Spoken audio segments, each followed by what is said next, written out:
Alhamdulillahirrahmanirrahim. Wassalatu wassalamu sayyidil anbiya'i wa mursalin Sayyidina wa maulana Muhammadin wa ala alihi wa sahbihi ajma'in, amma ba'du. Perkenalkan, nama saya Fitria dari kelas PAI 3A akan sedikit menjelaskan tentang sejarah peradaban Islam fase Mekah dan fase Madinah. Yang mana yang pertama, penyebaran Islam periode Mekah. Dakwah yang digunakan oleh Nabi Muhammad SAW yang pertama adalah dengan cara bersembunyi-sembunyi. Sejarah Islam pertama kali turun di Mekah. Dengan turunnya wahyu pertama kepada Nabi Muhammad SAW, wahyu yang turun pada bulan Ramadan tahun 610 Masehi, itu adalah surat Al-Alaq ayat 1-5. Turunnya wahyu tersebut sebagai pengangkatan Rasulullah SAW menjadi seorang Rasul. Nabi Muhammad SAW dakwah secara bersembunyi, hal itu untuk mengantisipasi guncangan di masyarakat. Beliau memulai dakwahnya kepada keluarga dan kerabat karibnya. Beliau mengetahui bahwa orang kafir Quraisy sangat terikat, fanatik, serta kuat untuk mempertahankan kepercayaannya, kejahiliannya. Beliau berdakwah secara bersembunyi-sembunyi berlangsung selama 3-4 tahun. 4 tahun pertama, pada masa ini Nabi Muhammad mempersiapkan diri untuk menghimpun kekuatan dan mencari pengikut yang setia. Seiring dengan itu, wahyu yang berturun itu sangat bersifat mendidik, membimbing, membina, mengarahkan, dan memantapkan hati dalam rangka mewujudkan kesuksesan dakwahnya. Yang kedua yaitu dakwah secara terbuka. Penduduk Mekah banyak yang sudah mengetahui dan membicarakan agama baru yang beliau bawa. Mereka menganggap agama itu sangat bertentangan dengan agama nenek moyang mereka. Pada saat itu, turun wahyu surat Al-Hijr yang memerintahkan kepada beliau untuk melakukan dakwah secara terang-terangan. Yang ketiga, pemboikatan dan rencana pembunuhan. Tekanan-tekanan yang dilakukan oleh kafir Quraisy kepada umat Islam ternyata membuat umat Islam dijauhi. Sebaliknya, umat Islam makin bertambah. Hal itu membuat Abu Jahal menekan kepada pemimpin Quraisy untuk melakukan memboikot Bani Hashim. Tindakan boikotan itu sangat menyengsarakan Bani Hashim dan Bani Muthalib. Bani Muthalib juga ikut terboikot karena solidaritas mereka tertuju pada Bani Hashim.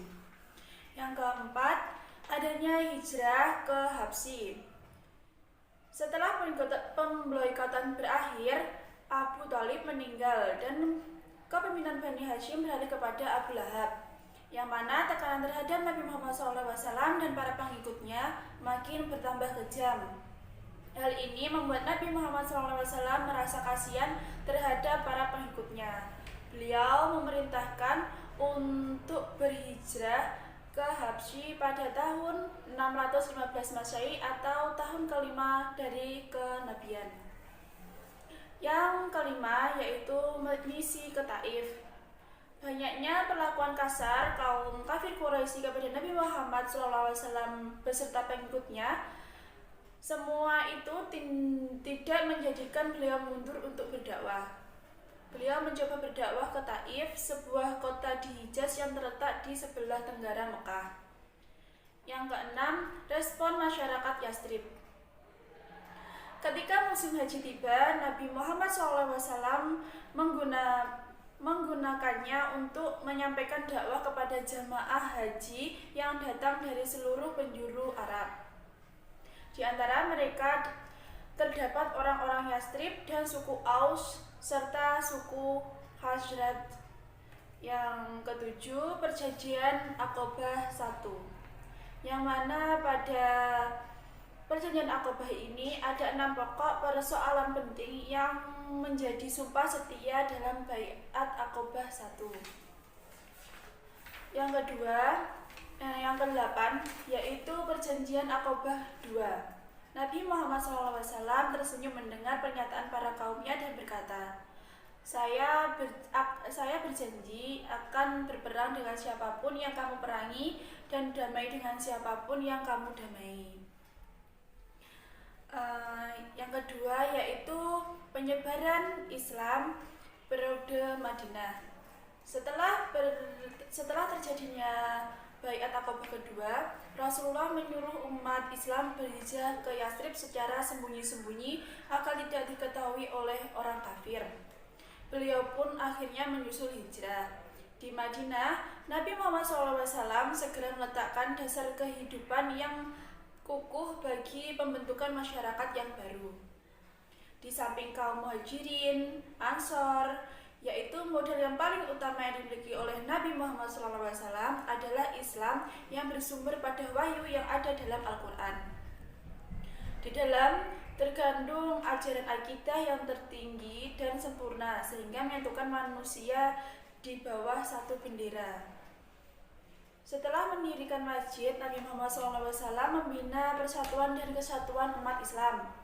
Pada tahap berikutnya, Nabi Muhammad SAW mulai melakukan musyawarah dengan para sahabat, kaum Muhajirin dan kaum Ansor untuk memutuskan pokok-pokok dasar kehidupan masyarakat dan bernegara, yang mana biasanya disebut dengan Piagam Madinah atau Konstitusi Madinah. Beberapa peristiwa besar dalam sejarah penyebaran Islam yang terjadi periode Mekah adalah terjadinya Perang Badar, terjadinya Perang Uhud, terjadinya Perang Khandaq, terjadinya Perang Mu'tah, terjadinya Perjanjian Hudaybiyah, dan terakhir adanya Fathul Mekah. Saya kira cukup sekian dari saya. Apabila ada kurang dan salahnya mohon maaf. Wassalamualaikum warahmatullahi wabarakatuh.